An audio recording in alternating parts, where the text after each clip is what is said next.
Merci. Merci beaucoup. Comme ni ma ko waxoon sànq Y'en a marre dafa bëgg a def tey conférence de presse pour wax li mu xalaat ci tolluwaayu dëkk bi mais particulièrement ci loi bi nga xam ne mooy loi amnistie.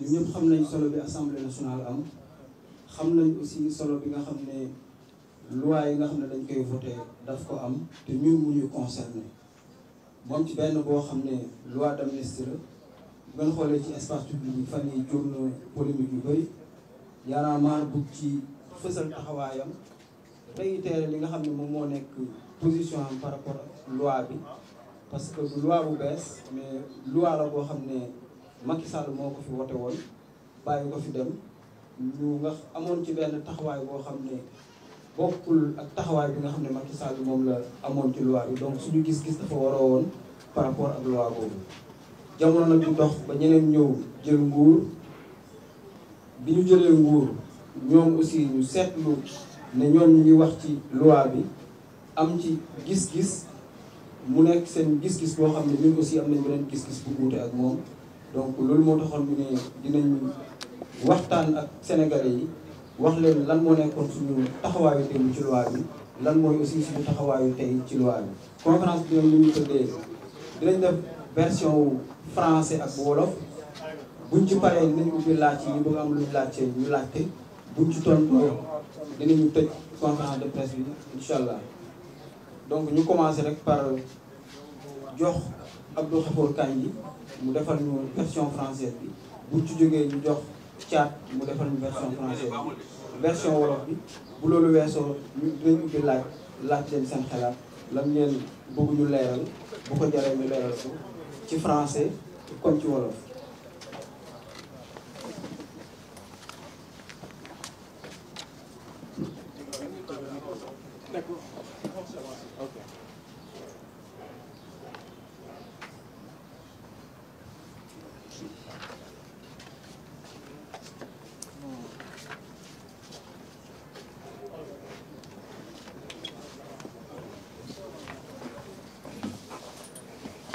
Bonjour à tout le monde.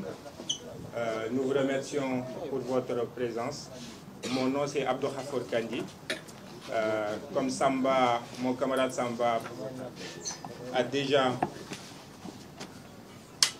campé le contexte dans lequel cette conférence de presse a été convoquée et qui est relative à la loi d'amnistie. Je pense qu'il n'est pas vraiment nécessaire de revenir sur l'historique ou de faire un rappel quand même assez large. Nous savons tous que nous étions dans un contexte en 2021 de velléité de troisième mandat. Nous étions dans un contexte d'élimination de candidats. C'est ce qui nous a amené des violences, c'est ce qui a amené des gens à sortir, à manifester. Et c'est ce qui nous a poursuivis jusqu'en 2024. Et là aussi, les manifestations ont continué, les arrestations ont continué, la répression a continué.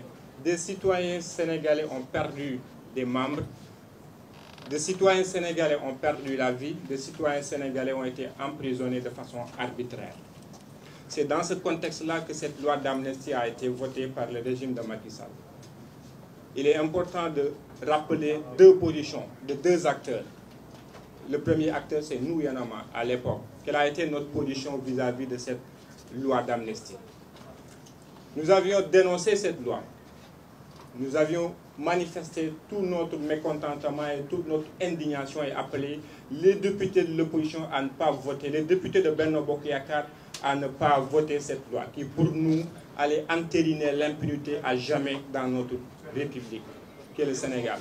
Pour nous, il était question de rendre justice. Et cette loi empêchait la justice d'éclairer ces faits qui se sont déroulés de 2021 à 2024. Et l'autre acteur qui est actuellement au pouvoir, c'est PASTEF. Quelle a été sa position? Je vais vous rappeler deux événements, ou bien deux prises de parole, de position. Le premier, c'est l'actuel Premier ministre, à sa sortie de prison, lors d'une conférence de presse, avait dit qu'il n'était pas demandeur de cette loi d'amnistie. Et avant même lui, ses députés, leurs députés à l'Assemblée nationale, avaient voté contre cette loi. Parce que pour eux, cette loi aussi, telle qu'elle a été libellée, prenait en compte des crimes de sang.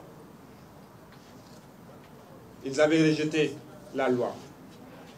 Tout le monde avait applaudi. Pour nous, c'était une cohérence.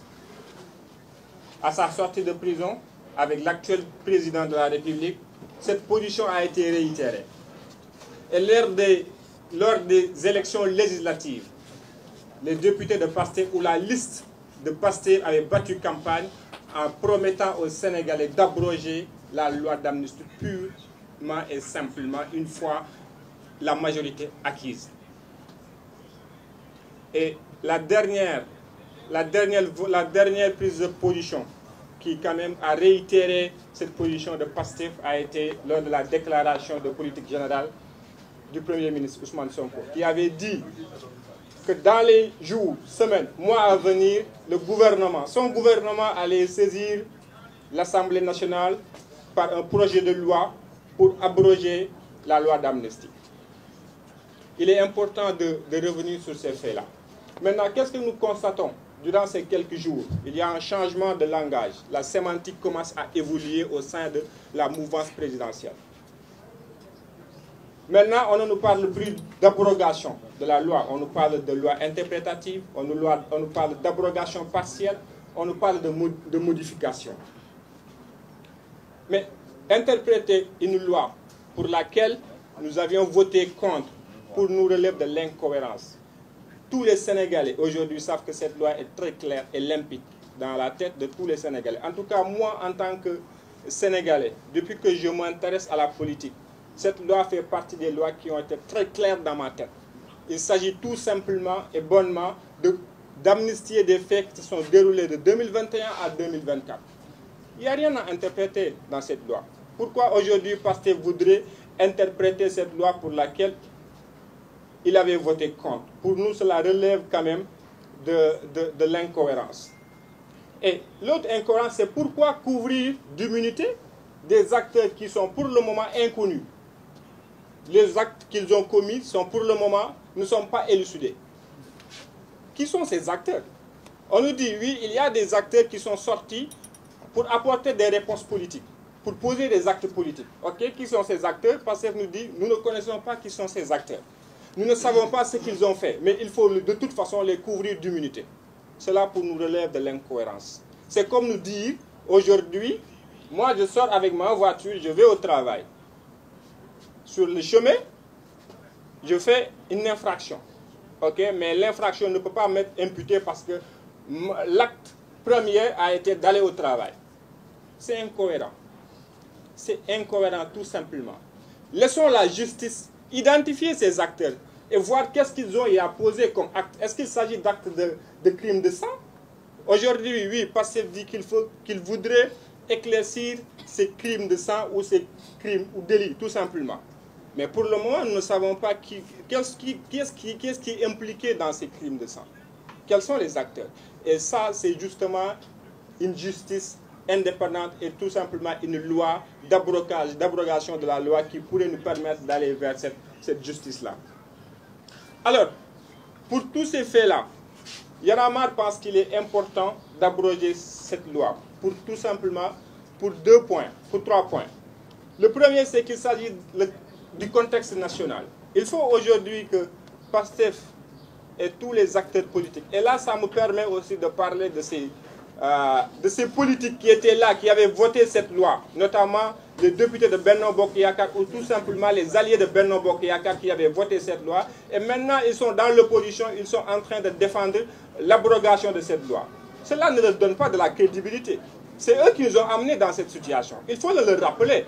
Ce n'est pas en sortant aujourd'hui parce qu'il y a un jeu de rôle, qu'il y a un changement de position pour venir nous dire non, il faut abroger cette loi. Je pense que non. Cela ne vous donne pas la légitimité. C'est vous qui nous avez menés vers cette situation dans laquelle nous sommes actuellement. Quoi qu'on puisse dire, cette loi n'est pas encore votée, cette loi n'est pas encore promulguée. Il y a une volonté. Et c'est pour ça qu'il y en a marre comme d'autres acteurs s'insurgent pour que cette loi soit stoppée, cette proposition de loi soit stoppée et qu'on parte vers l'abrogation pure et simple de cette loi. Et pour revenir sur ce contexte national, ce sont des Sénégalais, ce sont des citoyens sénégalais qui sont sortis manifester. Ce sont des citoyens sénégalais à qui on a imputé les mets, à qui on a torturé dans les prisons. Cette question dépasse de loin PASTEF, dépasse de loin les partis politiques. Et pour exemple, nous, il y en a marre, cette question nous concerne. On parle aujourd'hui de ramener 2000 et quelques prisonniers. Si cela devrait être le cas, nous, on pourrait être touchés par cela parce que notre coordonnateur qui est là, Aliou Sané derrière moi, a été emprisonné dans ce même contexte. Si aujourd'hui on peut évoquer cette réponse-là pour dire qu'il y a risque d'amener encore ces gens vers la prison, nous allons perdre notre coordonnateur. Et un autre camarade Sertige, peut-être bien. Donc il faut dire à PASTEF et à tous ces acteurs politiques que cette question les dépasse. Pour une autre preuve, on parle de réparation. On va indemniser les victimes avec quel argent? Ce n'est pas avec l'argent de PASTEF. C'est avec l'argent du contribuable sénégalais que ces Sénégalais vont être indemnisés, vont être réparés. Donc ça concerne tous les Sénégalais. Tous les Sénégalais ont la responsabilité de se lever et de dénoncer ce qui est en train de se passer. Et le deuxième point qui nous pousse à dire que cette loi doit tout simplement être abrogée, c'est que la justice doit être faite. Et si aujourd'hui on délimite le champ d'application ou l'exercice de la loi à la justice, ça n'empêche pas une bonne rédition. Il ne faut pas dire à la justice, ok, il faut régler cette question, mais il ne faut pas regarder de ce côté-là. Parce que pour nous, c'est de cette façon-là que nous interprétons cette loi interprétative de PASTEF, qui vise à couvrir quand même d'immunité certains acteurs que nous ne savons, que nous ignorons pour le moment. Quels ont été les actes qu'ils ont y posés? Nous les ignorons. Il faut donc laisser à la justice d'éclaircir cette question. Le dernier point qui nous motive à dire que cette loi doit être abrogée, c'est qu'il s'agit de promesses présidentielles. C'est le président de la République, sa coalition en tout cas, qui avait battu campagne pour dire que cette loi allait être abrogée une fois au pouvoir. Qu'est-ce que ce président attend? Il faut aujourd'hui rappeler à Diomaye Diakhar Faye qu'il avait promis aux Sénégalais d'être au-dessus de la mêlée. Être au-dessus de la mêlée ne se résume pas tout simplement à démissionner de son poste de secrétaire général de PASTEF. Être au-dessus de la mêlée, c'est aussi de pouvoir trancher, même en allant à l'encontre de son parti, parce que cette question est en train d'être politisée par les députés de PASTEF. C'est ça la réalité, c'est ça la vérité. Il faut que lui, le président qui a théorisé Djubal Djubanti, nous prouve qu'il est aujourd'hui dans cette voie, dans cette perspective. Il est aujourd'hui important que le président Diomaye Diakhar Faye, qui avait convoqué les assises de la justice et dont des recommandations fortes allant dans le sens de l'abrogation de la loi ont été émises par des Sénégalais qui avaient pris part, des victimes même qui avaient pris part à ces assises-là, que le président puisse entendre leur voix. Il avait promis pour les recommandations qui n'ont pas une incidence financière de les appliquer. Et oui, cette recommandation d'abrogation de la loi faisait partie des recommandations des assises. Qu'est-ce qu'il attend pour abroger la loi purement et simplement, au lieu de nous amener une loi interprétative ou une loi qui modifierait la loi d'amnistie initiale? À quelle fin? Pourquoi? Donc, pour terminer, nous appelons le président de la République. Nous ne nous adressons même plus aux députés de PASTEF, mais nous nous adressons au président de la République de tenir sa promesse et d'instruire le ministre de la Justice de présenter un projet de loi abrogeant purement et simplement la loi d'amnistie qui a été votée en 2024 par le régime sortant de Macky Sall. Je vous remercie.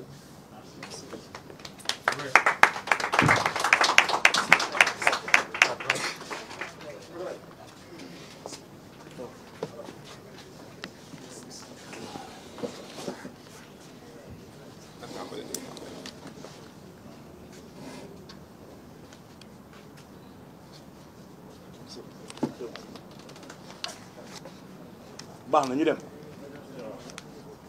waaw salaamaaleykum Sénégal maa ngi gërëm Loum ñi nga xamante ne moo campé décor bi di gërëm Xafoor mi nga xamante ne moo yoroon kàddu gi ci nasaraan te dafa naa ne leer na naññ li mu wax xanaa di ko tënk ci wolof.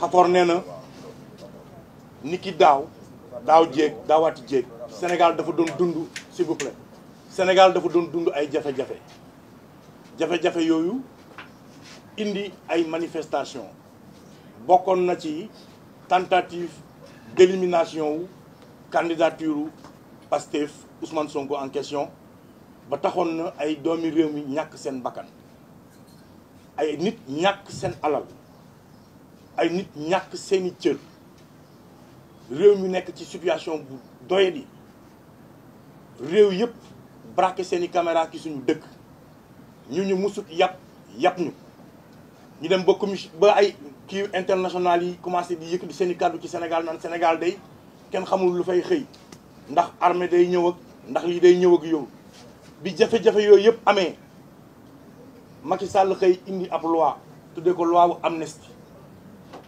ñëpp àddu ci ne ko lii baaxul bëgguñu ko parce que nag duñu nangu ay jëf xew ci réew mi nit ñi ñàkk seen bakkan ñàkk seen i cër ñàkk seen alal état bi ñàkk alal lépp loolu ngeen ne daal da ngeen koy xëy mu ne furaas ñëpp taxaw ne ko lii ànduñu ci mu force ko quand même parce que boobu dafa amoon lu ñu woowee majorité mécanique ba ñu voté loi boobee bi ñu ko voté déjà ci biir hémicycle bi laataa ñu ko voté ñi nga xamante ne ñoo féetee woon Pastef jamono jooju nekkoon opposition ne ñoom ànduñu ci ba sax voté wuñu ko qui puisé bi ñu génnee kaso ñu campagne wax ne loolu bokk na ci seen ay kii majeurs yi ñu war a def daanaka législative yi loolu rek moo nekkoon mot d'ordre bi parce que Ousmane Sonko bi mu demee Ziguinchor wax na ko feddaliwaat na ko bi mu ñëwee biir hémicycle bi neneen ne ñu dem ñun ñëpp ñu wuy ji waa léegi ñu xëy Amadou Ba di proposer ay loi nan day interpréter loi boo xam ne yow d'accord ci woon yow loo xam ne àndoo ci woon voté ko kon nga da nga koy interpréter ay tappale la faut arrêter ay tappale la dañu ne ñun nag sénégalais yi politiciens yi du ñu téye en otage ba di ñuy fontoo suba ak ngoon guddeeg bëccëg ñu ñuy foyee saa bu mu leen arrangé du ngeen xëy contre benn mbir tey ngeen nekk au pouvoir ñëw ne da ngeen di xool ni ngeen koy interpréter loo xam ne yéen d'accord leen ci woon loolu mooy lan loolu xel mën na ko nangu su nekkoon benn Modou Ndiaye boo xam ne sax bokkuloon ci hémicycle bële passé ñu ne waaw mais koo xam ne yow bokkoon nga ci nañu man du ma ko voté yow yaay ñëw di ñu proposer loi boo xam ne da nga ñuy expliquer la nga nangul woon a voté c'est quoi ça ñun aussi tamit sénégalais yi dañu sonn quoi qu'on nous respecte symbole justice balance la Amadou Ba sa loi bi nga tëgg da nga ne léegi symbole justice fas bu ñu jatang ngalab ko la benn côté lay xool loolu duñ ko nangu nous mettons le président de la République face à ses responsabilités parce que nag moom moo ñëw poser un acte fort mooy démissionner de son poste de secrétaire général du PASTEF Sénégal ak àdduna bi yëpp applaudir ko ñëpp tàcc parce que loolu c'est un acte à saluer waaye loolu du rek acte génn na non da nga koy taxawaay da nga koy jëfee et c'est le moment de nous le prouver tout de suite mu jël une décision qui va à l'encontre de dire à son gouvernement et à ses députés arrêté leen seen lii ngeen bëgg a def parce que ay tappale la te nekkul ci jub teguwul ci jubal teguwul ci jubanti il faut arrêter parce que jubanti nag mooy changer li fi daan ne et lii c'est la répétition de liñ fi mës a am yëpp à chaque fois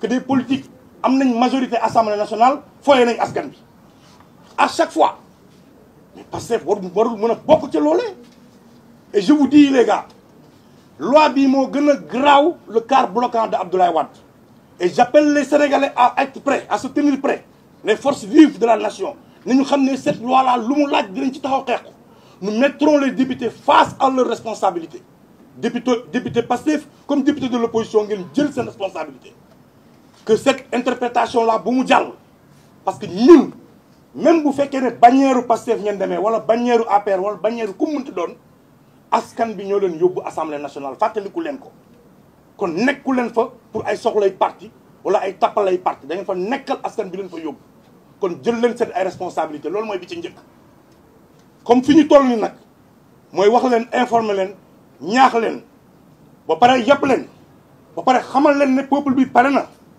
xamal leen ne ñun fàttewuñ nous ne sommes pas amnésiques buñ yeggee ci leneen lu mu laaj bu boobaa ñu taxaw ci loolee mais tàggateem bi nii loi bi lañ bëgg mu dëñ amul interpréter amul expliquer amul waxee ko neneen amul jaaree ko beneen yoon amul raccourci loi bi na tëb te loolu la sénégalais yi bëgg loolu ngeen campagne loolu ngeen dig sénégalais yi loolu ngeen ñu wax def leen ko loolu mooy jub loolu mooy jubal loolu mooy jubanti su ngeen ko deful yéen a ngi ca leneen te vous aurez toujours le peuple en face à commencer par Y'en a marre et loolu dañu bëgg mu leer dañu bëgg mu leer kenn duñu foyee donc loolu lañ bëggoon a wax ci ay kàddu di wax ne ñu ngi leen di jox micro bi comme ça ngeen am seen i laaj ñu tënk ko incha allah jërë ngeen jëf. am na benn ok.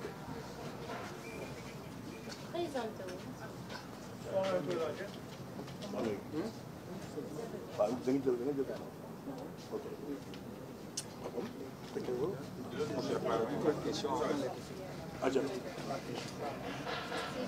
Comme question. Ok, salaamaaleykum. Ok, bismillah. Baara Sénégal. Ok, salaamaaleykum tout le monde. di nuyu ñu nekk ci président bi yëpp nuyu la presse. c'est Baara de Sénégal. Comme ni nga ko waxee Dia. bu fekkee dañoo dem ba ñoom defee ko ñoom ni ngeen ko bëggee yéen maanaam am na si pour mu nekk boo xam ne pour ñëpp lay doon lan mooy nekk beneen action bi nga xam ne moom ngeen di def ndax dañuy mën a xaar benn Y'en a marre bi nga xam daal nañ ko gisee wàcc ci mbedd mi wala dafa am yeneen yoo xam ne yooyu ngeen fas yéene def. ok beneen question. mën nañ jël 3.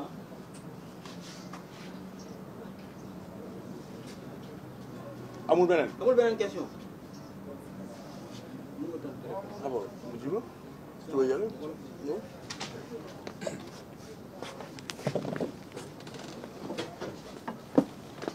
jërëjëf Bara fii ñu toll réitérer la position de Y'en a marre la ci loi bi d'abord muy fàttali ni mosuñu cee ànd beneen bi aussi rappeler Pastef ay promesse am mooy abroger la loi mosuñoo wax waxu interprétation mosuñoo wax waxu abrogation partielle foofu lañ ci am fii mu toll loi bi dafay suivre procédure àgguñ sax ci vote ba ci xëy na promulgation wala ba xam conseil constitutionnel dina ci am yoon ñu ngi topp loolu di ko suivre étape bu ñu ci topp lépp li nga xam ne war nañ ko ci poser comme acte en tant que mouvement Y'en a marre on appréciera te dinañ ko poser comme acte mais jàppal ne Y'en a marre mu ngi ci te dina ci bàyyi ay gëtëm ak i noppam lépp lu ci war ci loi bi.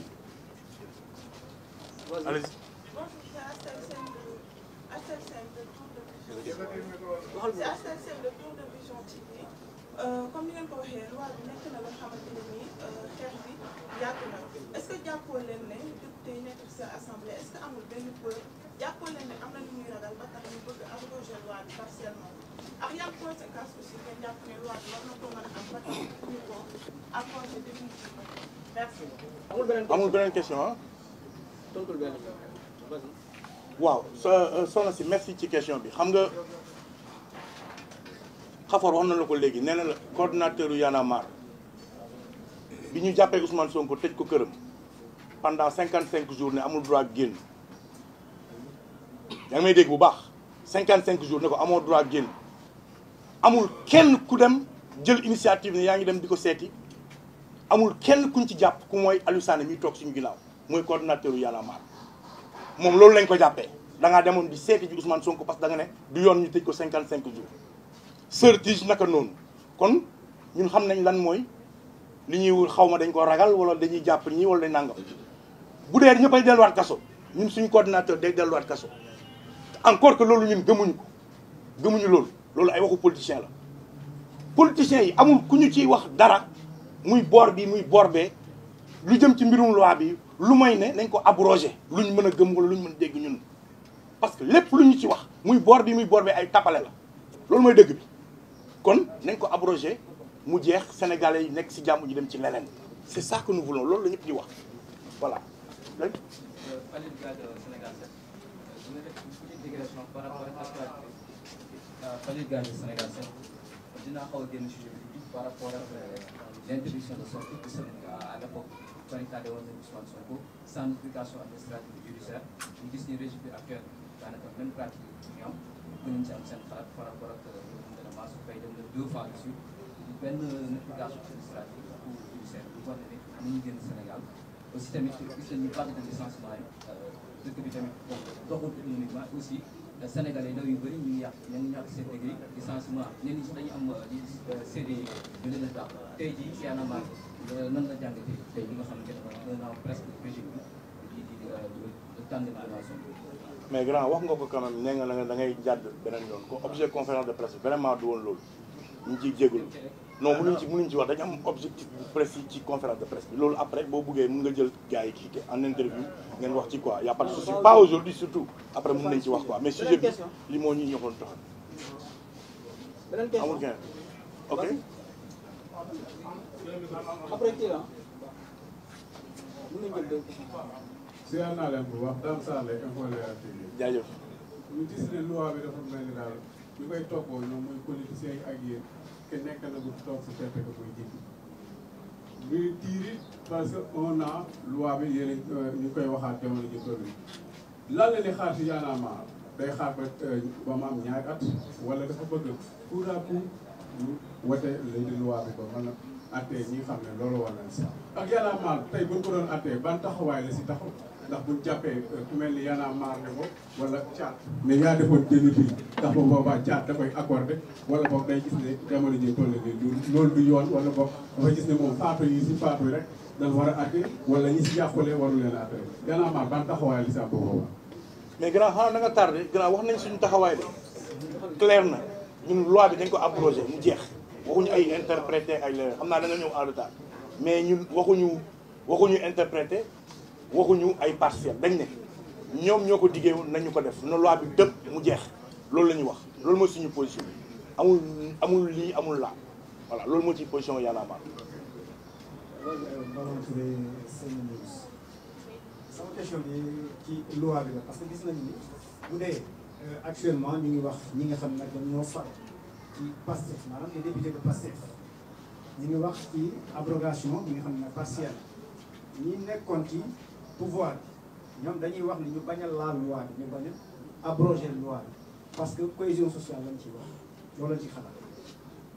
waaw mais xam nga ñooñu loolu moo nekkoon seen prétexte bi ñuy voté loi bi mooy cohésion sociale te ñun gëmuñu loolu ñun dañoo gëmoon ne c'est une manière de permettre à des gens ñu dund ci totale impunité une impunité légalisée par l'État c'est ça impunité légalisée loolu moo nekkoon suñu xalaat suñu taxawaay ci bi ko Macky Sall di bëgg a teg loi bi loolu lañ ci gëmoon loolu lañ continuer di ci gëm tey dañ jàpp ne dañ ko defoon pour mun a sàng ay nit sutura ci loo xamante ne dañ ko indil muy gilaawaale Sénégal ñu xeex ko wax ko mais boobu Macky Sall moo am majorité mécanique am ñii nekk tey au pouvoir nekkoon opposition ne ànduñ ca voté wuñ ko d'accorduñ ci tey ñoom ñu nekk majorité bëgg ñuy expliquer la Macky Sall doon def ñoom d'accorduñ ci woon voté wuñ ko woon loolu xel nangu na ko xel nanguwul loolu donc taxawaay bi ñu ci am mooy bi ci sénégalais yëpp am nañ ko dindi ñu nekk ci leneen parce que nag mun nañ prétexte lu ne ba mu des ay mbiru mu loi parce que nag Pastef moo yore majorité écrasante à l'Assemblée nationale mbirum loi moom duruñ fi sax nekk di ko werante parce que mënul nekk ba pare président dafa woote ay assises ne assises yi may woote lépp luñ fiy waxtaanee te laajul ay koppar mun naa ko def suba di laaj ay koppar foog ma xaar gars yi woteel ma koog nangam ak sàngam waaye mais jëm bind abroger loi bi dafa laaj ay koppar laajul ay koppar donc pourquoi layam-layami bi loolu la ñuy wax layam-layam bi c'est des jeux politiques et ils n'ont pas le droit de dugg ci ay jeux politiques politiciens amul droit bi loolu duñ ko selaan